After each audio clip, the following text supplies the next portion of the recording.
estão sendo oferecidas às pessoas diversas formas, em tese, de contestar a negativa do auxílio. O Isso. aplicativo, eventualmente, oferece uma possibilidade de contestar. Uhum, Já havia pessoas entrando com processos judiciais e agora temos também essa porta de entrada via Defensoria Pública da União. uhum. Mas as pessoas desesperadas atrás de dinheiro no momento de grave crise, elas estão atirando para todos os lados, né? E não estão vendo a solução aparecer. Como que essa nova iniciativa pode dar alguma resposta a essas pessoas? Sim, justamente.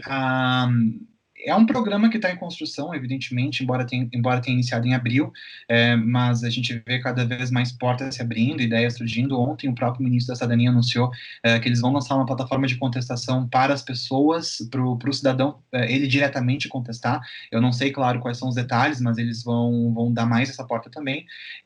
A perspectiva com o lançamento dessa plataforma pela Defensoria Pública da União é que a gente possa se somar na análise, verificar alguns documentos e, com isso, a depender de documentos, não são muitas hipóteses, mas são várias hipóteses, a gente conseguiria, então, quase que uma implantação automática do benefício, ou seja, o benefício em questão de dias conseguiria ser liberado, mas deixando bastante claro, e isso eu tenho que deixar com muita clareza.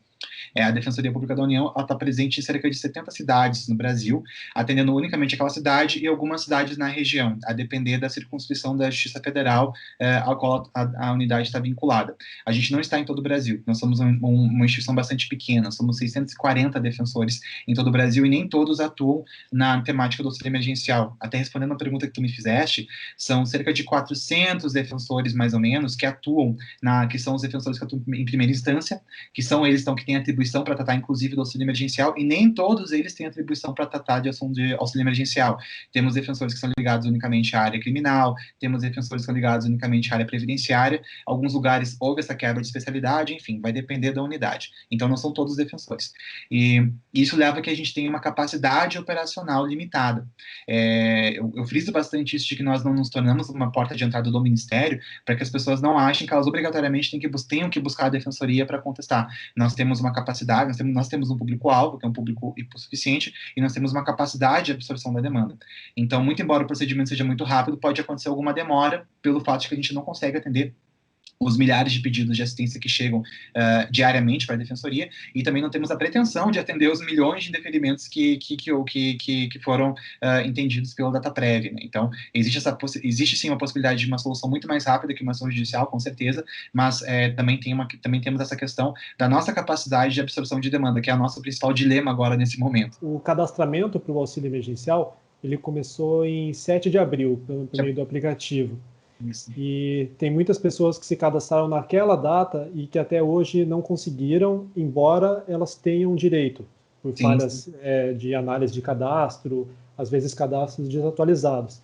E agora, quase 3 meses depois, quando o governo oferece essa nova porta de entrada via DPU, as pessoas estão todas tentando descobrir como entrar via DPU, embora Aham, muitas delas não vão ter acesso à DPU, como o senhor próprio esclareceu, porque não está disponível em todas as cidades. isso Então, qual mesmo. a orientação para quem ainda não conseguiu o seu auxílio, mas Aham. que também não tem acesso à DPU no seu município? Sim.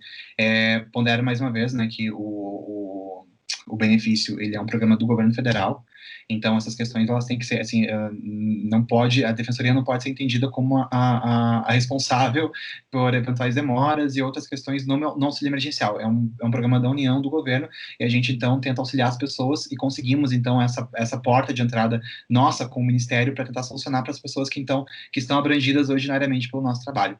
Nos locais em que não estão abrangidos pela Defensoria Pública da União, ainda tem a possibilidade, então, como eu falei, de buscar a Justiça Federal mais próxima da sua residência e fazer uma termação, que é ingressar com uma ação judicial sem advogado, é gratuito, não precisa de advogado, ou É até mesmo. recomendado isso, doutor? Desculpe interromper, mas a gente Aham. sabe que a Justiça Federal, os juizados, permitem ingressar com uma ação sem advogado, mas é recomendado a pessoa tentar entrar com um processo sem ter, às vezes, o conhecimento jurídico mínimo necessário para isso? Sim, como é uma questão bastante simples, claro que eu não posso me imiscuir na autonomia da vontade da pessoa, né? Assim, a gente só pode fazer uma análise, eu só posso fazer uma análise jurídica nos casos que me são apresentados enquanto defensor público federal. Mas como são questões bastante simples de mero cadastro, não me parece que seja uma questão que obrigatória, que vai ter uma dificuldade da pessoa de acesso à justiça porque a pessoa não tem advogado. Até porque pela legislação, quando a causa é mais complexa, sequer pode o juizado especial processá-la. Ele tem que mandar para o juizado comum, e aí sim vai precisar de advogado.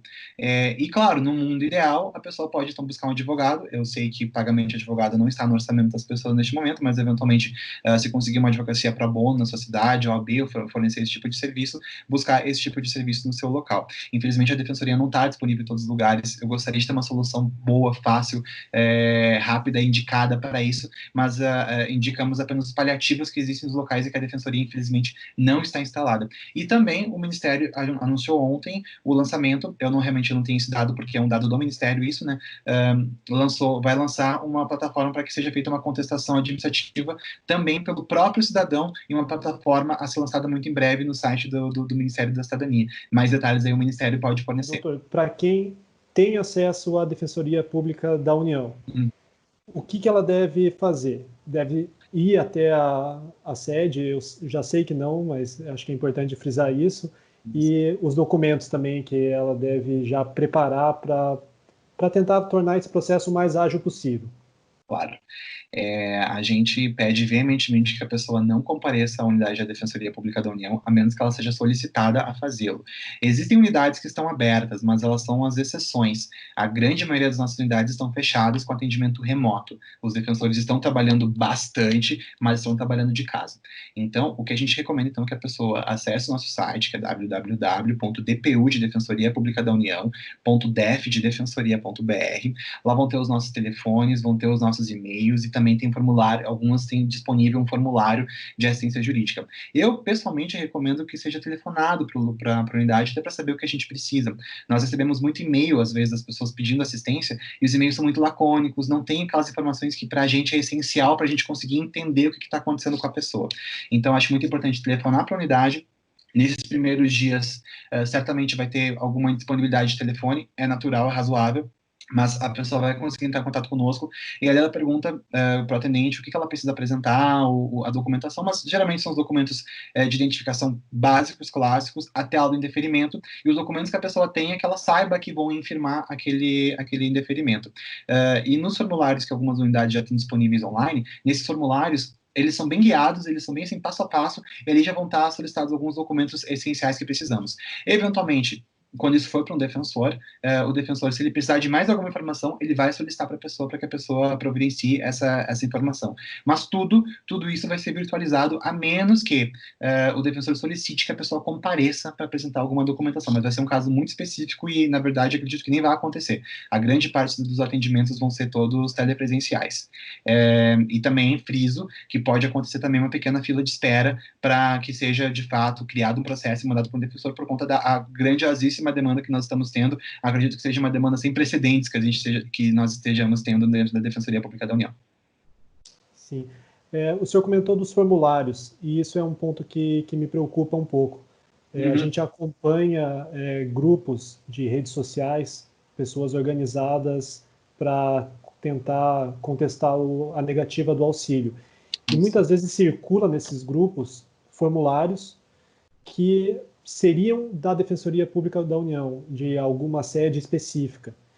E confesso que, às vezes, eu mesmo tive dificuldade em checar se aquele formulário é, de fato, da DPU ou se pode ser um golpe.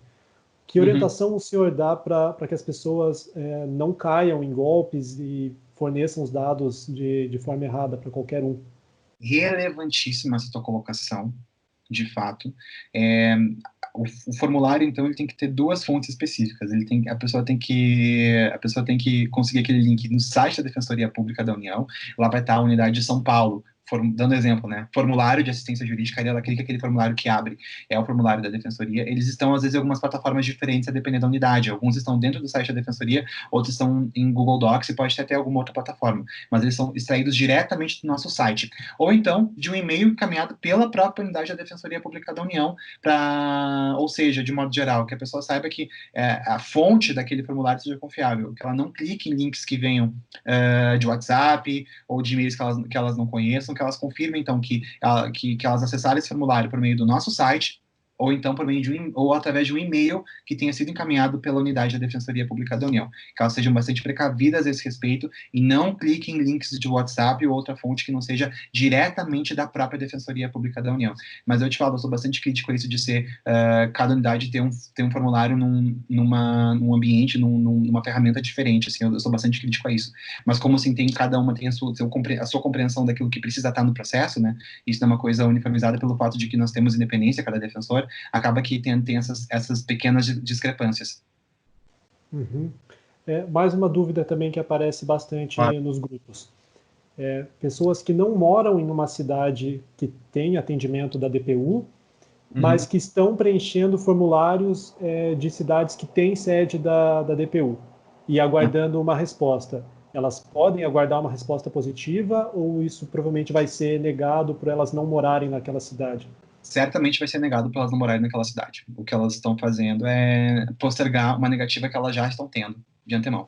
Tem algumas situações bem específicas de pedidos que estão sendo negados há algum tempo e que é claramente um erro de sistemas do governo, um erro em sistemas do governo.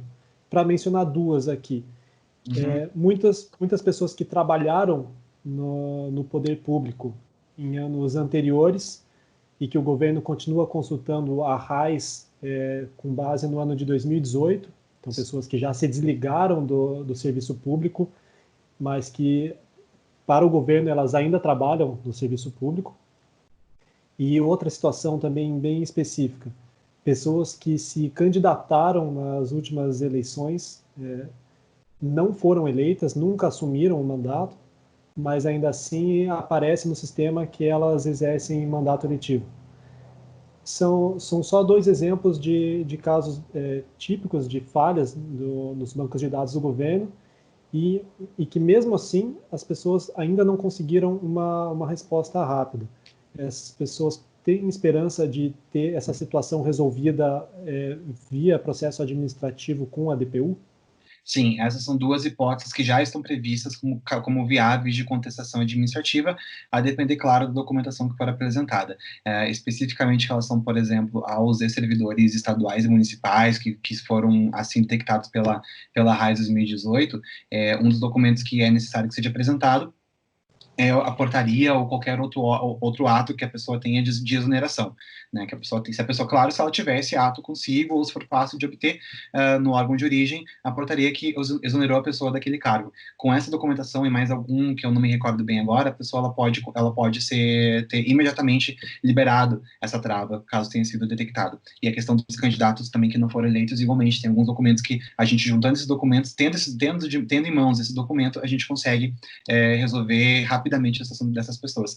Porque, sim, é uma compreensão mútua da Defensoria e do Ministério da Cidadania, que é uma questão fácil de ser resolvida porque é um mero erro de banco de dados. O que estava faltando para o Ministério da Cidadania era um respaldo maior para conseguir liberar o benefício a partir disso, mas aí a gente consegue esse respaldo trazendo essa documentação suplementar que está prevista na própria portaria que foi editada ontem, foi publicada ontem, com as hipóteses que vão admitir contestação. Certo. Eu sei que é complicado falar em tempo, quanto vai durar para as pessoas terem uma resposta, mas é uma pergunta que eu não posso deixar de fazer, porque realmente tem muita gente desesperada atrás desse dinheiro. Tem como dar uma expectativa para essas pessoas? Então, como eu falei, o acordo, ele expressamente prevê que ele não vai impor um aumento na capacidade de atendimento da Defensoria Pública da União. Eu estou vendo as unidades da Defensoria Pública da União se dobrando como podem para atender o máximo de pessoas por dia que eles consigam atender, mas a análise é toda humana, então nós temos um limite operacional, diferentemente da Prev, que conseguiu atender milhões de pedidos por fazer uma análise unicamente cadastral, a gente vai fazer uma análise humana, isso tem um limite por si só. E cada unidade da Defensoria Pública da União tem uma capacidade própria, depender da sua divisão, da sua estruturação interna, número de defensores, número de servidores, né? Então isso varia bastante de local para local.